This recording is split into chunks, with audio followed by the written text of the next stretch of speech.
Halo, apa kabar saudara? Semoga Anda sehat selalu dan tetap semangat.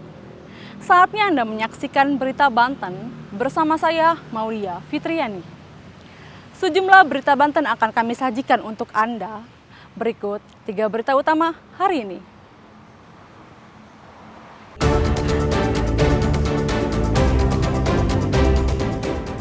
Batu besar jatuh dari tebing menimpa rumah warga.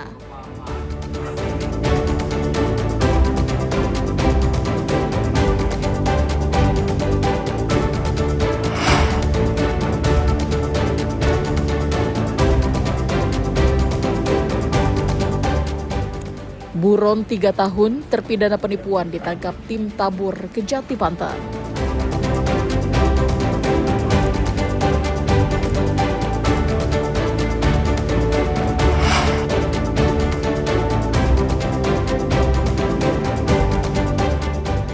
Terekam CCTV, pelaku curanmor berjaket ojek online ditangkap polisi.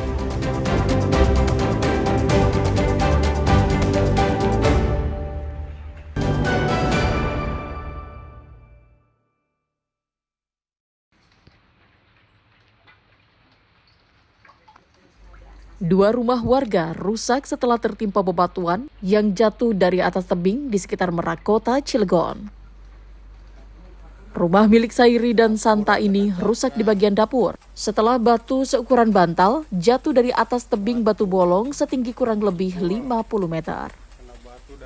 Bebatuan ini jatuh saat hujan deras, sedangkan saat kejadian pemilik rumah sedang tertidur. Meski tidak menimbulkan korban, namun bagian atap ataupun dinding rumah jebol akibat dihantam material batuan. Selain itu, beberapa perabotan juga rusak. Diduga bebatuan dari atas tebing yang jatuh menimpa rumah warga ini akibat tanahnya terkikis oleh air hujan sehingga membuat bebatuan itu melorot dan jatuh. Hujan angin. Berarti kondisi Bapak mau istirahat apa sudah tidur? Sudah tidur. Sudah tidur ya? Ke arah ruangan dapur. Rusak semua berarti ya? Rusak. Ini kejadian pertama apa gimana? Yang pertama, dua lah yang ini. Oh, jadi sebelumnya juga pernah ketimpa juga ya? Iya, pernah ketimpa. Tapi nggak ada yang luka atau seperti apa begitu? Nggak ada. Hanya kerusakan aja? Kerusakan aja.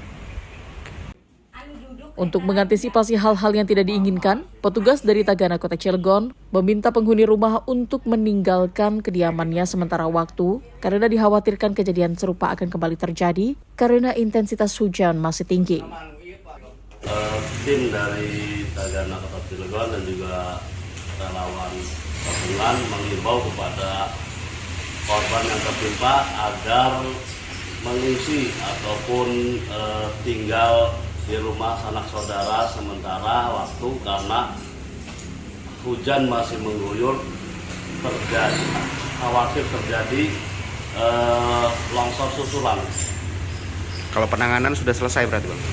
Untuk penanganan malam itu juga kita bersihkan puing-puing yang longsoran dan juga rumah yang rentan tertimpa longsoran itu. Warga yang tinggal di kaki tebing dan wilayah perbukitan diimbau untuk selalu waspada terkait potensi bencana hidrometeorologi saat cuaca ekstrim terjadi. Diperkirakan cuaca ekstrim akan terjadi hingga awal tahun 2026. Ariel Maranus dan Haji Ramadan melaporkan dari kota Cilegon.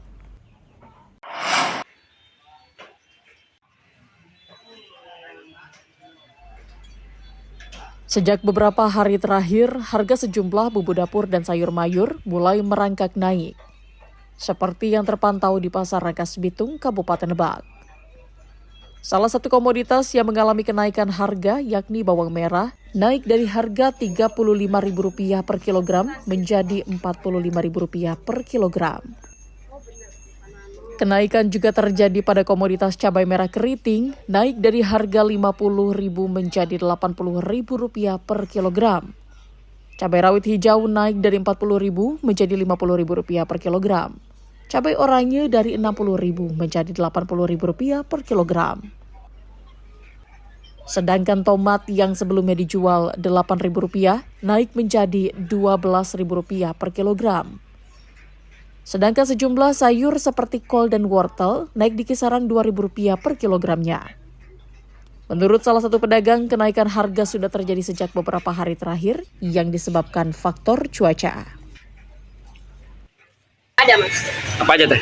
bawang merah, tomat, apa itu cukur jahe gitu. Itu awalnya dari berapa kilo mas? Bawang dari 35 sekarang 45 mas. Terus tomat dari 8.000 sekarang 12.000. Cabai tewe kemarin itu 50 sekarang 80 mas. Dan untuk kencur kemarin 30 sekarang nyampe 50.000. Untuk cabai merah itu Cabai merah ya, cabai merah juga naik mas. dari berapa teh? Sekarang 70. Kemarin 50. Kalau cabai itu teh keren? Cabai oranye enggak mas, stabil. Cabai oranye sama cabai rawit ini stabil. Para pedagang memprediksi harga komoditas pangan akan terus alami kenaikan hingga tahun baru nanti. Ariel Maranus dan Sajewa Pratama melaporkan dari Kabupaten Lebak.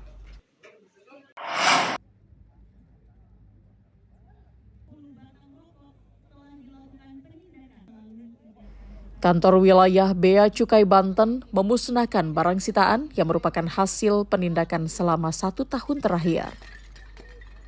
Barang yang dimusnahkan meliputi lebih dari 41 juta barang hasil tembakau dan hampir 1.000 liter minuman mengandung etil alkohol dengan total nilai keseluruhan diperkirakan mencapai 53,76 miliar rupiah. Pemusnahan dilakukan secara simbolis di wilayah BSD Tangerang dengan cara dibakar dan dilindas menggunakan alat berat. Barang yang dimusnahkan merupakan hasil penindakan dalam kurun waktu 1 tahun terakhir dengan tingkat pengungkapan meningkat hingga 100% dibandingkan tahun sebelumnya. Menurut Kepala Kanwil Bea Cukai Banten, pemusnahan ini merupakan bukti komitmen dalam memberantas peredaran barang kena cukai yang diedarkan secara ilegal. Operasi pengawasan secara masif terus dilakukan sebagai upaya Bea Cukai dalam memutus mata rantai peredaran rokok ilegal di seluruh wilayah Banten. Pengawasan sifatnya administratif, pengawasan sifatnya operasional, termasuk operasi, termasuk juga edukasi, dan juga penegakan hukum yang kuat.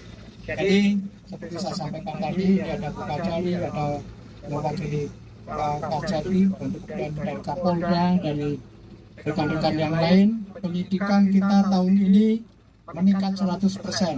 Itu membuktikan bahwa kita keras lagi dalam berkolaborasi menegakkan hukum, menekan peredaran rokok ilegal khususnya. Karena kena cukai ilegal khususnya rokok ilegal. Akan terus kita lakukan. Yang jelas supaya kita meningkat pasti akan ada penurunan di peredaran. Kalau masih ada, makanya kita menghimbau masyarakat semua untuk menginformasikan kepada kita. Dan kita lakukan tidak sendiri oleh Bea Cukai, tetapi juga ada dengan rekan-rekan aparat penegak hukum, kepolisian, TNI, juga dari kejaksaan untuk proses hukum, dengan Pemda, termasuk dengan teman-teman wartawan juga. Barang sitaan tersebut akan dibawa untuk pemusnahan lanjutan secara ramah lingkungan di fasilitas PT Solusi Bangun Indonesia Bogor dengan menggunakan metode co-processing. Ariel Maranus dan Syabudinatar melaporkan dari Kabupaten Tangerang.